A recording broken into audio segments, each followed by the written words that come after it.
wa salatu wa salamu ala rasulillah wa ala alihi wa sahbihi wa man amma ba'd.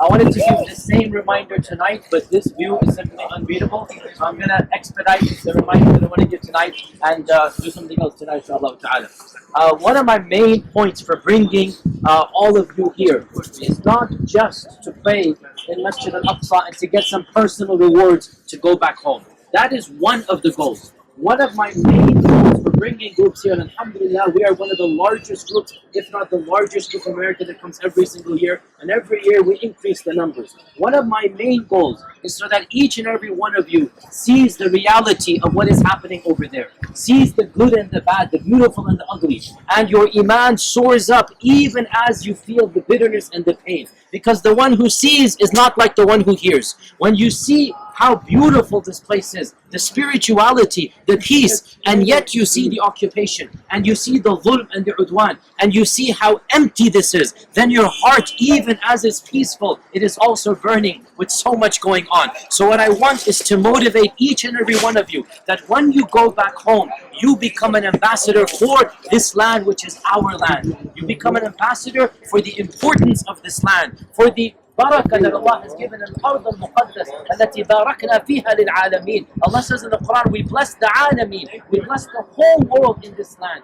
This is the holy land for every single religion, and it is our land because we belong to the religion of the Prophet sallallahu alaihi wasallam. So I firmly believe that it is fard kifaayah, I should say, on the Muslims of the West especially to come here, because Allah has allowed us the political freedoms to come. The Muslims of the East, they have political issues, they cannot come here. Okay, that's their responsibility and whatnot. Us, we are given the permission by our countries to come here. If we, the Muslims of America, of Canada, of England, of Australia, of South Africa, of the Muslim lands that are allowed to visit, if we do not come here, then who's going to come here? We just came, many of us, from Mecca and Medina. You saw how jam-packed Mecca and Medina was. You saw you have to pray in the outside. If the adhan is called, you cannot get inside the haram. Yet over here, it is empty.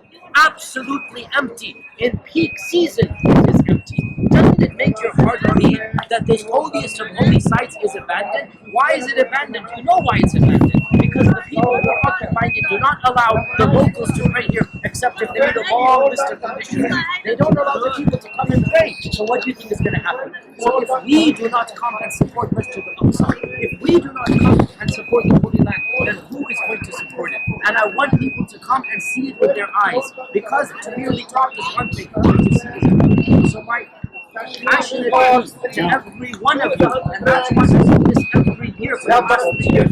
Initially, I'll be honest with you, for more than a decade I was hesitant to come, because I knew my heart would be burning, crying, it would be painful. For more than a decade I said, I can't go to the pray istikhara, and before when I came, I said, inshallah, as long as I have life, as long as I'm able to, as long as I'm breathing and speaking and talking, I will tell the Muslims the importance of coming, and if I can come at least once a year, I will come every year. That was my goal.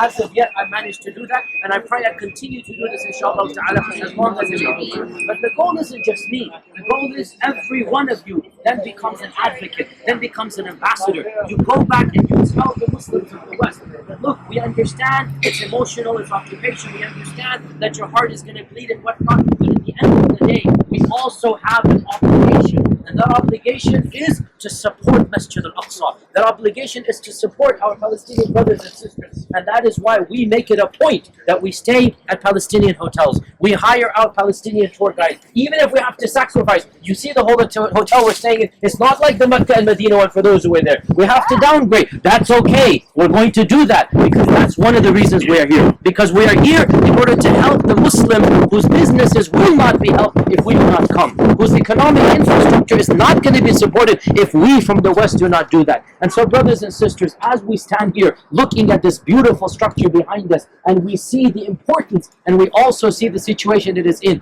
may Allah subhanahu wa ta'ala guide me and you to become advocates, ambassadors, to become people who are going to help in whatever way possible. Perhaps we cannot change the whole world, but if we can bring 5, 10, 50 of our extended family and friends over the next few years, if we can help them, then inshallah we've done just a little bit. And guess what? That's the beauty of our religion. لا يكلف الله نفسا إلا وسعها. Allah is not going to ask us for the impossible. but Allah will ask us for the possible. And what we can do, that's what we're going to do. So that is one of the main purposes of this trip for me, and I hope that inshallah ta'ala, each and every one of you, now as we come to the final day of our tour, that you go back with a new vision. And that vision is, you know what, maybe I can't change the world, but I can change my own family and friends, my own structure of influence, my own sphere of influence, and I will try my best to become a supporter of this cause, because Allah subhanahu wa ta'ala has blessed this land from almost the beginning of time, and it is the Ard al-Muqaddas, it is the Ard al-Mubarak, it is the Mahbat of the Anbiya. Most of the prophets were here. It is the land that Isa himself will return to. It is the land that so many blessings of Allah subhanahu wa ta'ala has been mentioned. May Allah subhanahu wa ta'ala bless each and every one of us to do whatever we can. May Allah accept our good deeds. May Allah subhanahu wa ta'ala cover up our sins and faults and give us barakah in each and every good. One final point I cannot help but share it with you. SubhanAllah, today morning I was with some of our brothers, Haji Mustafa and others, and we met. In my life, I have seen hundreds and thousands of conversions and whatnot. Last night, for those who were there, and today morning, we met the most bizarre converts that I have ever met in my life. Today morning and last night, we met a small group of Israeli Jews who had found Islam on their own, because da'wah is really difficult here. And they were searching for the truth, and they came across Islam, and they then embraced Islam. And alhamdulillah, these people have now embraced Islam, but they are facing social persecution. Their families have cut them off. They have been kicked out of their houses. They have been threatened. And we met with them. They refused to take their pictures and to publicize their names because it is very sensitive, as you understand. And subhanAllah, I felt so sorry for them, because they're between two worlds. When they convert, their own families reject, and then many Palestinians are suspicious. This is a spy or something like this, and so they're kind of stuck in between. And I just want to share with you one story that really, really touched me. One of the sisters we met today, and she was very quiet. She was very, just not speaking much. When I heard her story, I understand why. She was the wife of a rabbi, and she has 3 children.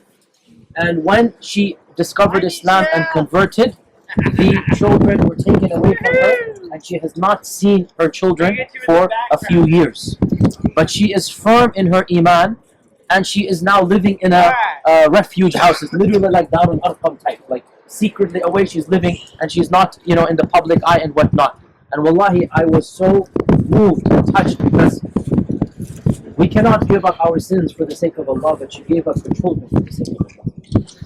We cannot give up our lifestyles for the sake of Allah, but she was willing to sacrifice something that I cannot even imagine doing.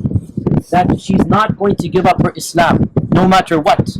And they took her to court, and they stripped away her kids, because they said she's mental, she's this and that, and she does not have now access to her children. They said inshallah maybe once in a while she can visit, but she had to leave her children because she accepted Islam. And just to meet these people, I swear to you, I felt as if this was the figure of the Sahaba. I said this to them, that you are people standing up against your whole community. You are breaking from your whole tradition. I sense that the iman of the Sahaba, the iman of the early Muhajirun, for them to have so much iman, that their whole societies are against them, and yet they know the truth, and they're being persecuted, maybe not like the Sahaba being tortured to death, but the emotional torture, the social torture. There's no other place in the world. So wallahi, their iman inspired me, and I hope inshallah all of us, we can inshallah ta'ala do whatever we can to help them out. Jazakumullahu khairan. Assalamu alaikum.